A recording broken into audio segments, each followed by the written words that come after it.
Retomando as informações sobre o julgamento do Supremo Tribunal Federal em relação à inconstitucionalidade da inclusão do ICMS na base de cálculo do PIS e COFINS, nós paramos numa questão que é bem controversa, que é entre a exclusão do ICMS. Qual o ICMS eu vou excluir da base de cálculo do PIS e da COFINS? O ICMS a recolher, o pago ao recolhido ou o destacado. Qual desses eu vou excluir da base de cálculo diante da decisão do recurso extraordinário do Supremo Tribunal Federal? Então, olha só. A Receita Federal, ela tem a consulta interna 13 de 2018 e ela apresentou vários trechos dos votos dos ministros que participaram do julgamento, né, do recurso extraordinário 574-706 do Paraná e concluiu que o ICMS que deve ser excluído da base do PIS e da COFINS corresponde à parcela do ICMS a recolher para a Fazenda Pública dos estados ou do Distrito Federal. Esse entendimento está totalmente equivocado, mas era previsível, porque no entendimento dos embargos de declaração opostos, solicitando a modulação dos efeitos dessa decisão de inconstitucionalidade, ele já apresentou esses argumentos.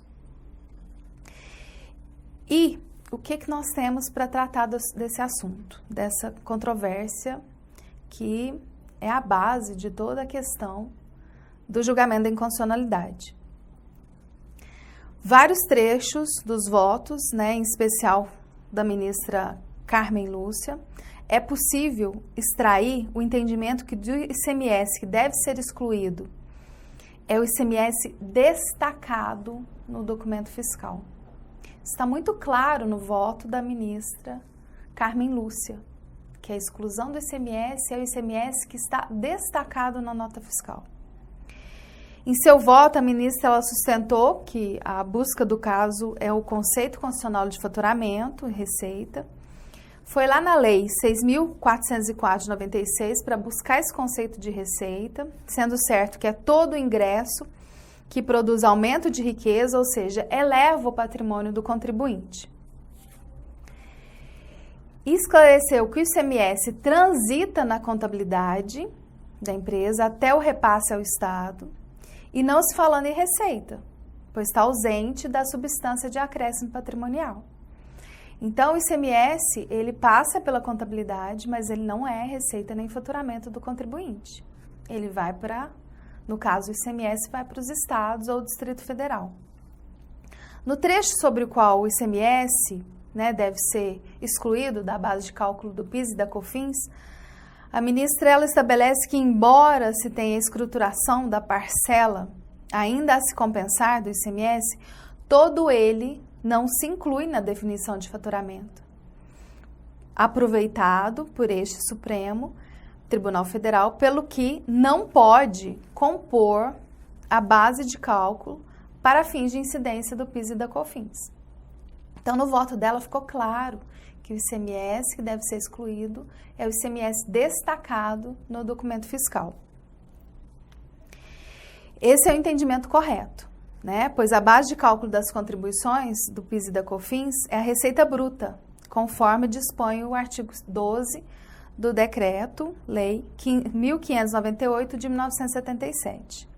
O ICMS que integra a receita bruta é o ICMS destacado, que é aquele que incide e está incorporado no valor da operação ou da prestação de serviço que corresponde à própria receita bruta. Então, olha só, esse aqui é o voto vencedor. Permitam que eu leia o voto do recurso extraordinário, Linden Case. Essa forma escritural de cálculo do ICMS a recolher baseia-se, na verdade, matemática segundo a qual a ordem dos fatores não altera o resultado. É igualmente verdadeiro que também o momento das diferentes operações não pode alterar o regime da aplicação de tributação num sistema que, quanto a esse caso, se caracteriza pela compensação para se chegar à inacumulatividade, constitucionalmente qualificadora do tributo. Por que essa inacumulatividade? O ICMS é um princípio não cumulativo. Nós vamos verificar daqui a pouco o que significa isso. Desse quadro, é possível extrair que, conquanto nem todo montante do ICMS seja imediatamente recolhido pelo contribuinte, posicionado no meio da cadeia, um distribuidor, comerciante, por exemplo. Ou seja, parte do valor do ICMS destacado na fatura é aproveitado pelo contribuinte para compensar com o montante do ICMS gerado na operação anterior. Em algum momento, ainda que não exatamente no mesmo, ele será recolhido e não constitui receita do contribuinte. Está claro que não é receita do contribuinte, é receita do fisco, no caso do ICMS, o Estado ou o Distrito Federal. Logo, ainda que contabilmente seja escriturado, não guarda relação com a definição constitucional de faturamento para fins de apuração da base de cálculo das contribuições. Então, olhem só, o princípio da não cumulatividade aqui estabelecido no voto vencedor. É um princípio constitucional e também, ao mesmo tempo, é uma técnica de cálculo do tributo devido. Então, o princípio tem como pressuposto o quê? Evitar a acumulação do tributo sobre o faturamento dos contribuintes que operam ao longo de um ciclo econômico. Ainda sobre o voto vencedor. Toda essa digressão sobre a forma de apuração do ICMS devido pelo contribuinte demonstra o quê? Que o regime da não cumulatividade impõe concluir. Embora se tenha a escrituração da parcela ainda a se compensar do ICMS, todo ele não se inclui na definição de faturamento aproveitado por este Supremo Tribunal Federal, pelo que não pode ele compor a base de cálculo para fins de incidência do PIS e da COFINS. Então fica muito claro essa questão que o ICMS é o destacado no documento fiscal e ele não compõe a base de cálculo das contribuições. Contudo, finalizando esse voto, é inegável que o ICMS respeita a todo o processo e o contribuinte não inclui como receita o faturamento, na receita dele. Mesmo porque se ele ficar com esse valor, é crime de apropriação indébita, porque esse valor é do fisco. E ele tem que repassar para a Fazenda Pública. Com esses fundamentos, ela conclui, a ministra Carmen Lúcia, que o valor correspondente ao ICMS não pode ser validamente incluído na base de cálculo das contribuições. Esse foi o voto vencedor. Precedentes favoráveis. Nós temos aqui um precedente que considerou, a decisão do Supremo na turma do TRF da 4ª Região, Rio Grande do Sul, Santa Catarina e Paraná, que reiteradamente decidiu, com fundamentos, falando da exclusão, porém não é do ICMS que foi pago, mas sim do ICMS destacado nas notas fiscais de saída das mercadorias. Então, esse precedente aqui acompanha o voto vencedor, explicando que o ICMS que deve ser excluído é o ICMS destacado. Continuando sobre esse precedente, o valor efetivamente recolhido a título de ICMS é irrelevante para a definição da base de cálculo do PIS e COFINS. E finalizando aqui, ele deferiu a liminar e suspendeu a exigibilidade do PIS e da COFINS sobre o ICMS destacado nas notas fiscais de saída das mercadorias do estabelecimento da impetrante. Então, fica claro que o ICMS que deve ser excluído é o ICMS destacado. No entanto, a consulta da Secretaria da Receita Federal do Brasil deixa estabelecido que o ICMS deve ser aquele a recolher, ou seja, depois que houve essa sistemática do débito e crédito. Eu vou abater da operação anterior e vou chegar no tributo a ser recolhido. Olhem só, para ilustrar ainda essa questão do recurso extraordinário. A empresa que ajuizou, a Incopa, ela deixou claro no pedido que pretendia o reconhecimento do direito de dedução da parcela do ICMS destacado nas notas fiscais da base de cálculo PIS e COFINS. E foi esse o pedido ao final provido pela Suprema Corte. O ICMS é um imposto não cumulativo, como nós dissemos, a questão do débito e crédito. Como é que funciona isso? O ICMS a ser pago ao fisco estadual decorre do abatimento entre o crédito tributário, onde o Estado é credor, e o crédito do contribuinte, onde o Estado é devedor. Então, nós temos débito e crédito. Assim, o valor a pagar pode ser nenhum, porque foi descontado os créditos anteriormente existentes. O fisco quer esse ICMS excluído da base de cálculo das contribuições, que no final pode ser nenhum valor a ser recolhido. É um absurdo, né, o fisco federal se beneficiar porque o contribuinte tem muitos créditos. E o ICMS, então, o Estado devedor, ele ficaria sem pagar, incluindo, né, o ICMS na base de cálculo e não nessa sistemática que a Receita Federal propõe. A única conclusão que a gente deve chegar é que o ICMS a ser excluído é realmente o que está destacado nas notas fiscais, que é o que deve ser excluído para esse cálculo das contribuições. Olhem só, os precedentes do CARF. O CARF é o Conselho Administrativo de Recursos Fiscais. Na mesma linha da decisão do Supremo Tribunal Federal. Ele complementa aqui colocando algumas questões da vedação em relação ao artigo 170A do Código Tributário Nacional. Percebe-se, pois, que o advento do 170A ocorreu antes da sedimentação da INDEA, da transubjetivação das lides, ou seja, antes de uma efetiva aproximação da nossa família jurídica ao regime do STER, decisios. Acontece que nos últimos anos, o que se vê no ordenamento jurídico nacional é uma proliferação de alterações legislativas no sentido de tentar promover uma aproximação do civil law brasileiro ao modelo de precedentes, secularmente sedimentado nas famílias jurídicas adeptas ao common law. Ele coloca nesse julgado aqui do CARF, do Conselho Administrativo de Recursos Fiscais, que com o advento de um precedente vinculante, veiculado a um processo paradigmático, no caso o recurso extraordinário que nós estamos falando, o contribuinte já tem a certeza de qual o resultado da sua específica demanda. Então, se eu tenho um precedente que ele está com repercussão geral, eu já tenho aí, né, um caminho a ser seguido. Em última análise, no específico nicho tributário, qual tal modelo pretende tutelar, são os já citados valores de segurança jurídica e livre concorrência. Então, o próprio Conselho Administrativo de Recursos Fiscais, né, dá um aval e segue realmente o precedente do Supremo Tribunal Federal.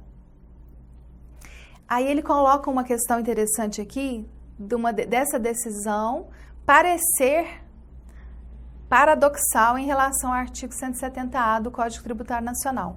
O que o 170A do Código Tributário Nacional estabelece? Estabelece o seguinte, que é vedada a compensação mediante o aproveitamento de tributo, objeto de contestação judicial, pelo sujeito passivo, antes do trânsito em julgado da respectiva decisão judicial.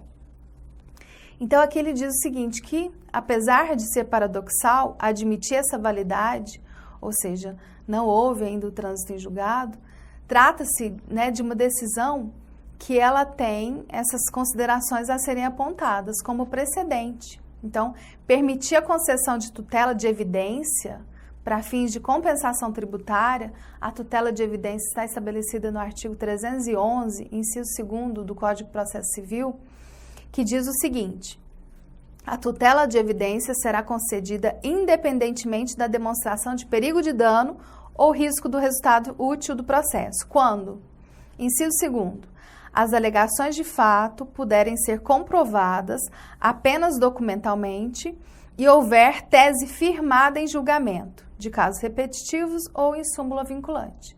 Viram só? Então, a tutela de evidência, ela permite a concessão aí da compensação tributária antes do trânsito em julgado.